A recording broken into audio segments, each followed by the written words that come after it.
Hello friends, welcome to the new episode of my channel I Prince. তো প্রত্যেক বছর পুজোয় একটা জমজমাট লড়াই আমরা দেখতে পাই, সেটা বহু যুগ ধরে হয়ে আছে এবং আমি যতই সবাইকে বলার চেষ্টা করি যে পুজোতে কম সিনেমা আনা হোক, তাতে কী হয় প্রতিযোগিতাটা একটু কমে যায়, প্রত্যেকটা সিনেমাই একটা ভালো কিছু করতে পারে।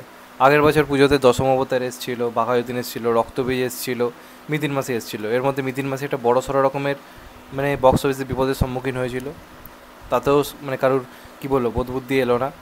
এবং সত্যি কথা বলতে বাঘাযতীনও যে কালেকশন ডিজার্ভ করে, বাঘাযতীনের মতো সিনেমা যে লেভেলের ওটা কাজ ছিল, আমার তো 8-9 কোটি বিজনেস ডিজার্ভ করে। কিন্তু এত এত সিনেমা রিলিজ করলো, শো সবার কমে গেল, যে কারণে কিন্তু ওটারও কালেকশন 5 থেকে 1.5 5 5-5.5 কোটিতে গিয়ে আটকে গেল। যেটা অবশ্যই কিন্তু 8.5-9 কোটি হতে পারতো যদি সবার মধ্যে একটু সমঝোতা থাকতো, যদি নিজেদের সিনেমা একটু পুজো থেকে 1-2 সপ্তাহ পিছিয়ে দিত, কিচ্ছু ক্ষতি হতো না। যদি কন্টেন্টে দম থাকে যে কোনো সময় চলবে। কিন্তু তাও আগের বছর তারা লড়াই করলো, তার আগে আগে কত ভয়ঙ্কর লড়াই হয়েছে সেটা আমরা দেখেছি।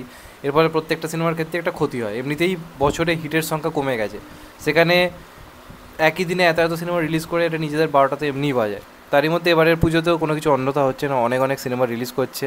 সোমস এন্টারটেনমেন্ট থেকে আসছে শাস্ত্রী, এসবিএফের একটা সিনেমা আসতে পারে যেটাতে মিঠুন চক্রবর্তী রয়েছে, এমনই তো তথ্য উঠে আসছে।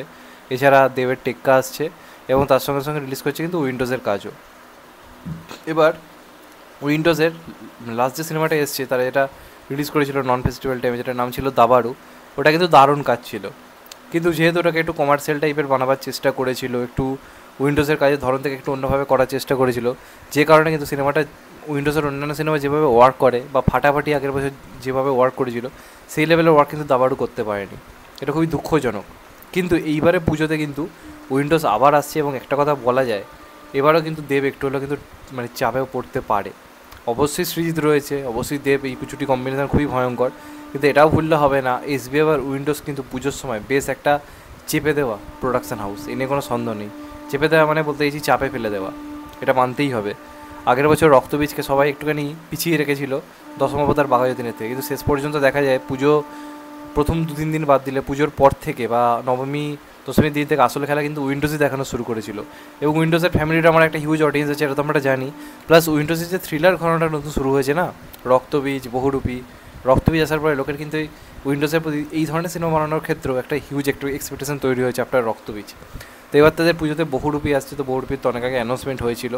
এবার কিন্তু আজকে তারা রথযাত্রা উপলক্ষে বহুরূপীর একটা পোস্টার এনেছে, পোস্টারটা চরম হয়েছে, পোস্টারটা দুর্দান্ত হয়েছে। সেখানে আবির তাকে যা লাগছে অ্যাজ কপ, পুলিশের চরিত্রে তাকে যেরকম লুক দেওয়া হয়েছে, একটা জিনিসকে লক্ষ্য করেছে, পুরো কমার্শিয়াল সিনেমার পোস্টার মনে হচ্ছে। বহুরূপীর পোস্টারটা আপনি যদি দেখেন, একটা উইন্ডোজের সিনেমার পোস্টার মনেই হচ্ছে না। প্লাস এই সিনেমাটা কিন্তু অনেক হাই স্কেলের অ্যাকশন থাকতে চলেছে, এই সিনেমাটার মধ্যে একটা দারুণ থ্রিলার গল্প থাকতে চলেছে এবং অনেক চমক। এটা উইন্ডোজের যেরকম ধরনের সিনেমা, তাতে ফ্যামিলি ড্রামা থেকে শুরু করে থ্রিলার সব কিছু উপাদান কিন্তু থাকতে চলেছে, যেটা পুজোর সময় একদম চাক্ষুষ করবার মতো। সেখানে দাঁড়িয়ে টেক্কা কিন্তু বহুত বলা যেতে পারে একটু হলেও এক্সপেরিমেন্টাল একটা কাজ হতে চলেছে। এরকম একদিনের গল্পের ওপর থ্রিলার বাংলাতে খুবই কম হয়েছে, হস্টেজ থ্রিলার যেটাকেই বলা হয় আর কি।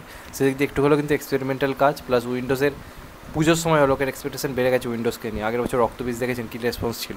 তাছাড়া আজকের এই পোস্টারটা দারুণ হয়েছে। পোস্টারটার মধ্যে দেখবেন একটা সিন রয়েছে, যেখানে রীতিমতো একটা চেজিং সিন রয়েছে। তো সেটা থেকে বোঝাই যাচ্ছে তারা কমার্শিয়ালি সিনেমাটাকে বানানোর চেষ্টা করছে, যেমন তারা রক্তবীজটা করেছিল। এবং একটা জিনিস ভালো লাগছে যে আবিরকে শ্রীপ্রসাদরা কিন্তু দারুণভাবে ইউজ করছে, আমার রক্তবীজও তাকে ভালো লেগেছিলো। এই সিনেমাটা তো ভালো লাগছে, ওই গতানুগতিক একই টাইপের পার্ট ছেড়ে একটু যে লার্জার দ্যান লাইফ থেকে পার্ট দেওয়া হচ্ছে, তার সঙ্গে সঙ্গে একটা হালকা টোনও রাখা হচ্ছে গল্পের মধ্যে, সেটা কিন্তু ভালো দিক। তো এই কাজটা নিয়ে এক্সপেকটেশন কোথাও গিয়ে বেড়ে গেল এবং টেক্কা কিন্তু আমি লিখে রাখলাম এই পুজোতে কিন্তু ভালো রকম চাপে পড়তে চলেছে। আবার কিন্তু সেই বাঘাযতীনের মতো একটা কিন্তু সিনেমাটা হিউজ বক্স অফিস আনা কিন্তু কোথাও একটা চাপ হবে। একদিকে রয়েছে সন্তান, যেটা প্রপারলি একটা ফ্যামিলি ড্রামা সিনেমা, অপরদিকে আবার এইটা যেটা একটা উইন্ডোজে বলা যেতে পারে নিজেদের ঘরানা প্লাস থ্রিলার ঘরানা কাজ। এর মধ্যে কিন্তু টেক্কা বেস এক্সপেরিমেন্টাল একটা কাজ রয়েছে। এবার দেখা যাক শেষ পর্যন্ত কী হয়। তো তোমাদের এটা নিয়ে কি মতামত অবশ্যই কমেন্ট করে জানাও। চ্যানেলটা নতুন হলে চ্যানেলটাকে সাবস্ক্রাইব করে দিও and get the bell icon. ভালো থেকো সবাই, টেক কেয়ার, নমস্কার, আবার দেখা হবে। এখন তো ভাই সবাই ভালো থেকো, সুস্থ থেকো, নমস্কার, টেক কেয়ার, আবার দেখা হবে, ভালো থেকো সবাই।